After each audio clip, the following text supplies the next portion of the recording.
Hi ನಮಸ್ಕಾರ. ನಾನು ಈಗ ಗುಲ್ಬರ್ಗ ಟ್ರೈನಿಂದ ರೇಣಿಗುಂಟಕ್ಕೆ ಹೊಂಟಿದ್ದೇವೆ. ಬಟ್ ಟ್ರೈನ್ ಸಿಕ್ಕಿದೆ, ಎಲ್ಲರಿಗೂ ಸೀಟ್ ಸಿಕ್ಕಿದೆ. ಎಲ್ಲರೂ ಎಂಜಾಯ್ ಹ್ಯಾಪಿ ಜರ್ನಿ ಮಾಡ್ತಾಯಿದ್ದೀವಿ. ಇಲ್ಲಿ ನೋಡಿ, ಕಾಡು ಪ್ರದೇಶದಲ್ಲಿ ಗುಡ್ಡ ಹೇಗಿದೆ. ಇಲ್ಲಿ ನೋಡಿ, ಸಮುದ್ರ ಅಂತ ಇದರಲ್ಲಿ ಒಂದು ನೀರಿಲ್ಲ.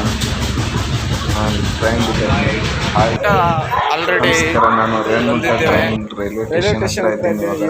ರೈಲ್ವೆ ಸ್ಟೇಷನ್ ಚೆನ್ನಾಗಿದೆ, ಬರ್ತಾ ಇದ್ದಾರೆ ನೋಡಿ. ನೋಡಿ, ತಿರುಪತಿ ಹತ್ರ ಬರ್ತಾ ಇದ್ದೀವಿ.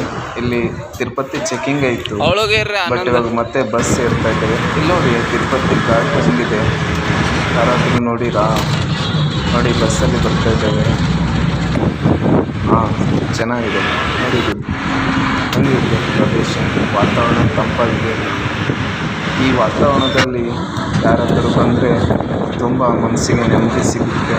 ಹಾಗೂ ಈ ದೇವಸ್ಥಾನಕ್ಕೆ ವರ್ಷಕ್ಕೊಮ್ಮಾದರೆ ಭೇಟಿ ನೀಡಿ, ನಿಮ್ಮ ಮನಸ್ಸಿಗೆ ನೆಮ್ಮದಿ ಸುಖ ಸಿಗುತ್ತೆ ಅನ್ನೋದು ಹೇಳ್ತಾ ಇದ್ದೀನಿ. ಇಲ್ಲಿ ನೋಡಿ, ಅನ್ನದ ಶೋಭೆ ಇದೆ.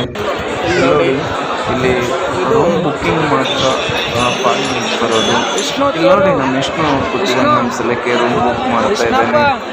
Thank you Vishnu. ನೀರು ಕೊಡಿ ಸ್ವಲ್ಪ. Thank you. ತುಂಬ ನೋಡಿ, ನೀರು ಚೆನ್ನಾಗಿದೆ, ಎಲ್ಲ ಸಿಗುತ್ತೆ. ಜನ ಬುಕ್ಕಿಂಗ್ ತಿರುಪತಿ ಎಲ್ಲ ಹೊರಗಡೆ ಬಂದು ತಿರುಪತಿ ಓಕೆ ಚೆನ್ನಾಗಿದೆ ಇಲ್ಲ. ನೋಡಿ ಇಲ್ಲಿ ಹೇಗಿದೆ,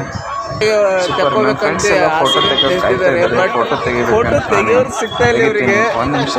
ಓಕೆ, ಶರಣ ಅವ್ರು ಹೇಳಿದ್ರು ನಿಮಗೆ ಟ್ರೈನಲ್ಲಿ ಸೀಟಿಗೆ ಯಾರೋ ಬಂದಿರೋ ಟ್ರೈನ್ದಲ್ಲಿ ಬರಾಗ ಸೀಟ್ ಮಿಸ್ ಆಗಿತ್ತು, ನಾನೇ ಕಾಪಾಡಿನಂತೆ. ಅವ್ರಿಗೆ ತುಂಬ ಧನ್ಯವಾದಗಳು.